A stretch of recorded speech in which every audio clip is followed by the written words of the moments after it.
جب پاکستان 14 اگست 1947 کو آزاد ہوا تو 15 اگست کو ایک تقریب رکھی گئی تھی جس میں مختلف بزنس مینوں کو، ملک کے جتنے بھی مشہور لوگ تھے ان کو اس تقریب میں انوائٹ کیا جا رہا تھا۔ اس لسٹ میں کچھ ہندو تاجروں کا بھی نام تھا۔ تو قائد اعظم محمد علی جناح کے جو ADC تھے وہ آئے، انہوں نے بتایا کہ سر اس لسٹ میں ہندو لوگوں کے نام ہیں، ہندو کچھ تاجروں کے نام ہیں، تو میں یہ سمجھتا ہوں کہ ان کو نہیں بلانا چاہیے۔ قائد اعظم نے ان سے پوچھا کہ کیوں نہیں بلانا چاہیے؟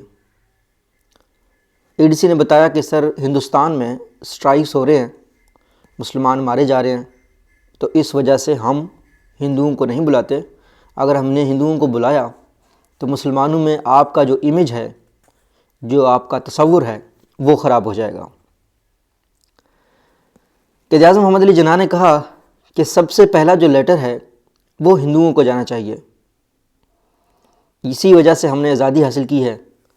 پاکستان میں جو بھی لوگ رہیں گے ان کو ان کی ذات کی وجہ سے، مذہب کی وجہ سے نہ فرقا جائے گا۔ یہ ویژن تھا، یہ ان کی اصول پسندی تھی جس کی بنیاد پر انہوں نے تاریخ میں اتنا بڑا کارنامہ سر انجام دیا۔ کہتے ہیں کہ دنیا میں کوئی شخص، جتنے بھی بڑے شخص گزرے ہیں، بہت ہی کوئی قوم بنا پاتا ہے۔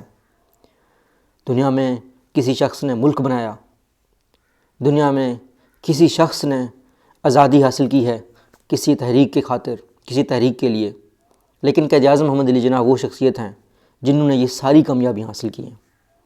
تو یہ تھا قائد اعظم کا ویژن پاکستان کے بارے میں۔